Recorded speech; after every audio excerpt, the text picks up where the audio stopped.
À bien des égards, la civilisation occidentale semble en proie à l'agonie. Ses institutions gouvernementales les plus respectées sont de plus en plus tournées en dérision. Ses valeurs sont aujourd'hui remises en question et ses citoyens, dans certaines nations, semblent absolument déterminés à mener leur pays à la guerre civile. Et dans notre société mondialisée et imbriquée, ce qui se produit en Occident aura inévitablement un impact sur le monde entier. Comment nous sommes-nous retrouvés au bord du précipice d'un tel chaos et d'une telle autodestruction? Pour répondre à cette question, nous devons d'abord comprendre un élément clé de la civilisation occidentale. Car vous ne pouvez pas comprendre ce qui arrive à l'Occident tant que vous ne comprenez pas l'évolution de sa relation avec la parole de Dieu, la Bible. Rejoignez-nous dès à présent au Monde de demain pour examiner comment la Bible a influencé la civilisation occidentale.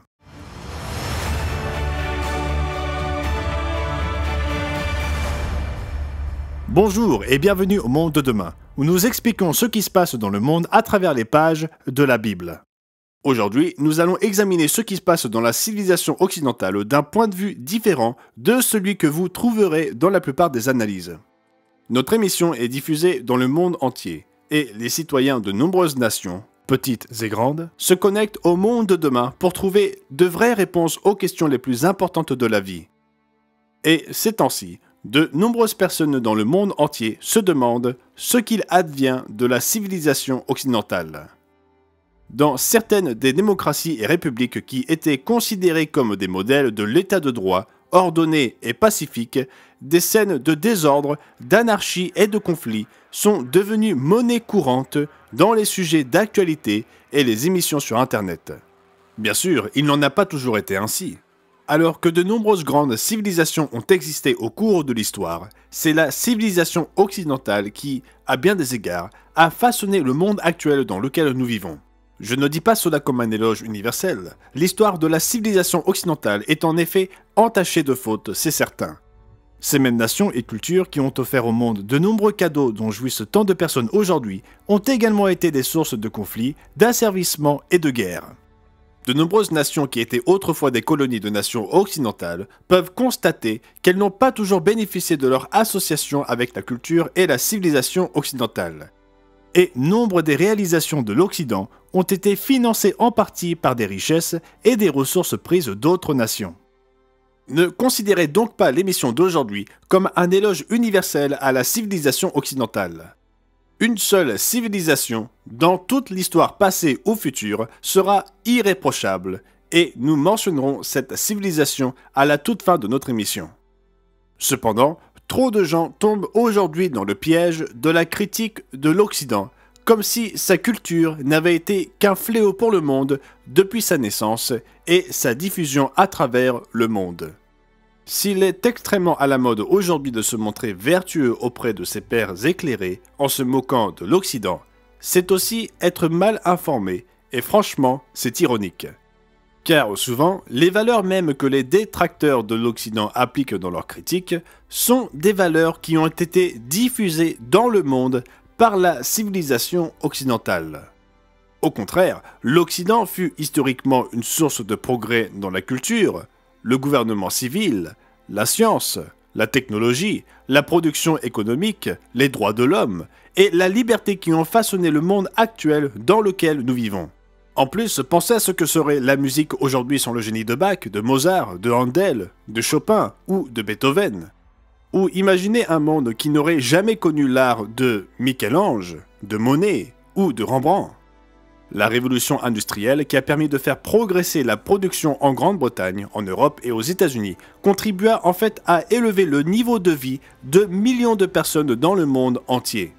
Les découvertes scientifiques et les innovations technologiques qui virent le jour en Occident ont transformé notre compréhension du monde et pratiquement tous les aspects de notre vie quotidienne. Les principes de liberté personnelle, de gouvernement modéré, de droits individuels et d'état de droit, nés en Occident, se retrouvent dans la Magna Carta, les articles de la Constitution américaine et l'héritage durable de la Common Law anglaise. Ces valeurs ont été une source d'inspiration pour les gouvernements et les nations du monde entier qui aspirent à la liberté et à des droits qui leur soient propres. Mais d'où viennent vraiment ces valeurs ? Certains évoqueront l'esprit des Lumières ou le soi-disant âge de la raison dans l'Europe des XVIIe et XVIIIe siècles. Nombreux sont ceux qui, aujourd'hui, aiment rappeler que les pères fondateurs de nombreuses nations occidentales étudièrent les cultures grecques et romaines, et il est certain que ces influences sont réelles. Mais elles ne suffisent pas à expliquer la croissance et l'énorme influence de l'Occident dans l'histoire mondiale. Ce qui est souvent ignoré concernant les origines de la civilisation occidentale a trait à l'influence de la Bible. Cette collection immémoriale d'écrits des anciens Hébreux et des chrétiens du 1er siècle est le seul livre sans lequel il n'y aurait pas de civilisation occidentale. Cela peut être difficile à admettre pour certains, mais c'est vrai. Et connaître ce fait permet de comprendre non seulement l'histoire de l'Occident, mais aussi son déclin actuel dans la folie. Nous avons dit qu'une influence majeure de la civilisation occidentale peut être plus importante que les Grecs ou les Romains de l'Antiquité, ou les idées du soi-disant siècle des Lumières, bien qu'ils aient exercé une influence, étaient la Bible. Et dans ce segment, nous expliquerons pourquoi cette affirmation est vraie. Avant de le faire, je dois préciser qu'aucune partie de la civilisation occidentale ne s'est vraiment conformée à l'ensemble de la Bible. Et que les portions de son ancienne sagesse que l'Occident a adoptées, il les a souvent assimilées à contre-cœur. Les principales religions d'Europe qui revendiquèrent le nom de christianisme ont été tout au long de leur histoire des mélanges d'éléments bibliques et païens ayant plus de liens avec les anciennes religions à mystère babylonien que beaucoup de leurs prêtres, pasteurs ou prédicateurs ne voudraient l'admettre. En fait, beaucoup des puissants d'Europe et d'Occident, au cours des siècles, ont souvent pris les paroles de la Bible et les ont déformées pour soutenir leurs propres abominations et abus. Pourtant, la civilisation occidentale, telle que nous la connaissons, n'existerait pas sans la Bible. Et quelle que soit l'imperfection avec laquelle ces enseignements ont été utilisés et malmenés, les valeurs et les principes les plus significatifs et les plus bénéfiques de la culture occidentale trouvent leur origine dans la parole inspirée de Dieu. Ces valeurs sont trop nombreuses pour être toutes mentionnées, mais examinons-en seulement un petit échantillon. L'historien Paul Johnson fit un jour remarquer dans les pages du Wall Street Journal que le concept de l'état de droit dans la culture occidentale, l'idée qu'aucun être humain, aussi puissant ou riche soit-il, n'est au-dessus de la loi, était la plus grande réalisation publique du 2e millénaire. Et c'est la Bible qui fournit à l'Occident sa base la plus importante pour l'état de droit. Par exemple, les versets 18 à 20 de Deutéronome chapitre 17 soulignent que les rois ne sont pas au-dessus de leur peuple et que celui-ci doit lui aussi obéir à la loi. Des passages tels que Lévitique 19 au verset 15 stipulent que les riches et les pauvres doivent être traités de manière égale au regard de la loi, et Lévitique 24 verset 22 indique que les étrangers et les citoyens nés dans le pays doivent tous vivre selon les mêmes lois. Et lorsque la loi est enfreinte, l'Occident a une profonde tradition de veiller à ce que la punition soit équitable et équilibrée. Cette valeur se reflète dans le chapitre 14 de la Magna Carta ou dans l'interdiction des châtiments cruels et inhabituels de la Déclaration des droits des États-Unis. Là encore, nous voyons l'origine de cette valeur dans la Bible et sa réglementation de la punition. Tu donneras vie pour vie, œil pour œil, dent pour dent, main pour main, pied pour pied, brûlure pour brûlure, blessure pour blessure, meurtrissure pour meurtrissure. Les commentateurs d'aujourd'hui tentent de qualifier cette déclaration de cruelle, mais les historiens du droit l'ont reconnue pour ce qu'elle est réellement. Une condamnation de l'idée que les rois et les autorités peuvent imposer n'importe quelle punition, aussi cruelle soit-elle, mais qu'ils doivent au contraire garantir que la punition soit équitable et juste, en adéquation avec le crime. Pourtant, l'influence de la Bible sur la culture occidentale va bien au-delà des fondements juridiques. Dans un monde où la vie humaine était souvent considérée comme bon marché, la Bible a enseigné aux premiers philosophes et réformateurs européens que les êtres humains avaient une dignité particulière placée en eux par l'autorité suprême, Dieu, leur créateur. Nous le voyons dans la Genèse chapitre 1 et au verset 26 à 27. Puis Dieu dit, « Faisons l'homme à notre image, selon notre ressemblance, et qu'il domine sur les poissons de la mer, sur les oiseaux du ciel, sur le bétail, sur toute la terre, et sur tous les reptiles qui rampent sur la terre. » Dieu créa l'homme à son image, il le créa à l'image de Dieu, il créa l'homme et la femme. Considérons également les sciences. Nombreux sont ceux qui considèrent les progrès scientifiques occidentaux et la méthode scientifique de l'expérimentation empirique comme la clé de l'ascension de l'Occident dans le monde. Pourtant, lorsque vous étudiez la vie de ceux qui ont fait ces progrès, même au début du siècle des Lumières, c'est la croyance dans le Dieu législateur de la Bible qui conçut le monde de son plein gré, qui incita ces scientifiques à étudier la création et à espérer y trouver un ordre. Comme Isaac Newton, un étudiant passionné de la Bible, a écrit un jour « Ce très beau système solaire, de planètes et de comètes, ne pouvait procéder que du conseil et de la domination d'un être intelligent et puissant. Cet être gouverne toutes choses, non pas comme l'âme du monde, mais comme le Seigneur de toutes choses. » Newton n'était pas le seul à le faire, et la science en Occident doit son existence à la croyance des premiers scientifiques occidentaux en un créateur de la nature, un Dieu d'ordre et de loi, tel que décrit dans la Bible. La stabilité en Occident des mariages monogames d'un homme et d'une femme, élevant ensemble des enfants, a été influencée par les commandements du Nouveau Testament concernant le mariage et la famille.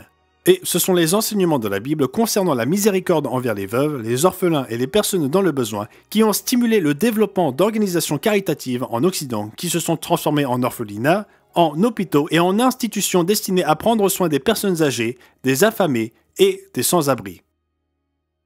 En réalité, l'influence de la Bible est présente dans pratiquement tous les domaines majeurs de la civilisation occidentale. Mais la mode aujourd'hui est de nier le rôle de la Bible dans la culture et la pensée occidentale. Par exemple, le regretté Christopher Hitchens, célèbre pour son athéisme militant, déclara avec audace dans le titre de l'un de ses livres les plus vendus « Dieu n'est pas grand, comment la religion empoisonne tout ». L'auteur David Bentley Hart démolit cette allégation vaniteuse dans son livre Atheist Delusions, où il examine la civilisation occidentale et répond à la déclaration de Hitchens selon laquelle, d'une manière ou d'une autre, les croyances religieuses, comme celles de la Bible, ont en quelque sorte empoisonné tout. En écrivant « Est-ce qu'il, c'est-à-dire Hitchens, entend vraiment tout ? Cela s'appliquerait-il alors en nous limitant aux choses chrétiennes, aux hôpitaux antiques et médiévaux, aux asiles pour lépreux, aux orphelinats, aux hospices et aux auberges? À la règle d'or aime tes ennemis, ne juge pas si tu ne veux pas être jugé, aux avertissements prophétiques contre l'oppression des pauvres et au commandement de nourrir, vêtir et réconforter ceux qui sont dans le besoin? Il n'est certainement pas possible que, si elles étaient purgées de la toxine de la foi, ces choses seraient encore meilleures qu'elles ne le sont. Sans la foi, il semble assez évident que la plupart d'entre elles n'auraient aucune existence. Pourtant, l'esprit et l'attitude de Hitchens sont de plus en plus courants en Occident. Et franchement, il existe depuis longtemps une tension entre la reconnaissance du fait que les bonnes valeurs occidentales trouvent leur origine dans les Écritures et le désir de fonder la société sur quelque chose d'autre que les Écritures. Sur une sorte de base laïque qui peut être ouverte à toutes les croyances sans valoriser un ensemble de croyances par rapport à un autre. En conséquence, certains considèrent que le meilleur moyen d'élargir la liberté est de couper complètement les liens entre les vraies valeurs de la culture et la Bible. Par exemple, lors d'un débat au Congrès américain en février 2021, le représentant de la Floride Greg Steube lut un extrait de Deutéronome 22 pour défendre l'idée que les sports féminins doivent être réservés aux femmes biologiques et contre l'idée que les individus peuvent simplement choisir leur propre identité sexuelle. Le président du conseil judiciaire, Jerry Nadler, a répondu sans embâche « Monsieur Steube, ce qu'une tradition religieuse attribue comme étant la volonté divine ne concerne pas ce congrès. » Bien sûr, cette déclaration suscita l'indignation de beaucoup de personnes aux États-Unis et c'est compréhensible. Cependant, voulons-nous que nos gouvernements civils nous imposent leurs propres interprétations de la Bible? D'autre part, si la volonté divine ne joue plus aucun rôle dans les valeurs et la morale que nous maintenons, alors sur quelle base ces valeurs et cette morale ont-elles une réelle autorité dans la société? Quels seront les résultats d'une société qui tente de fonder ses valeurs sur quelque chose d'autre que l'autorité et la souveraineté de Dieu? Franchement, nous commençons à faire l'expérience de ces résultats aujourd'hui. Au lieu que les mariages soient compris comme le lien établi par Dieu entre un homme et une femme, ils sont maintenant traités comme de simples arrangements contractuels entre deux personnes quelconques à faire ou à défaire à volonté. Et les familles en souffrent. En fait, même la conception divine du sexe masculin et du sexe féminin est essentiellement en train d'être proscrite dans de nombreuses juridictions occidentales, les femmes étant obligées de partager les vestiaires et les douches avec des hommes biologiques qui s'identifient comme des femmes, et les jeunes filles participant à des compétitions sportives étant écrasées par des hommes biologiques dotés d'avantages physiques qu'aucune femme ne pourra jamais égaler. Sans la norme inflexible et transcendante de la Bible, nous sommes perdus dans une mer de chaos où l'opinion de chacun est aussi bonne que n'importe quelle autre. Et nos lieux gouvernementaux et les places publiques de nos villes sont de plus en plus remplis par des voix furieuses de personnes qui sont déterminées à ce que leur opinion prime.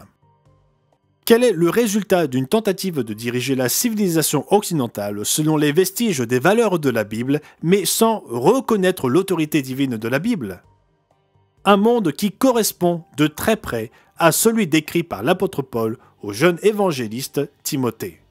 Nous voyons cette description dans 2 Timothée chapitre 3 à partir du verset 1. « Sache que dans les derniers jours, il y aura des temps difficiles, car les hommes seront égoïstes, amis de l'argent, fanfarons, hautains, blasphémateurs, rebelles à leurs parents, ingrats, irréligieux, insensibles, déloyaux, calomniateurs, intempérants, cruels, ennemis des gens de bien, traîtres, emportés, enflés d'orgueil, aimant le plaisir plus que Dieu, ayant l'apparence de la piété, mais reniant ce qui en fait la force. » Si vous ne voyez pas notre monde actuel dans la description de Paul, vous êtes aveugle et vous devez oindre vos yeux. Alors, que peut faire la civilisation occidentale?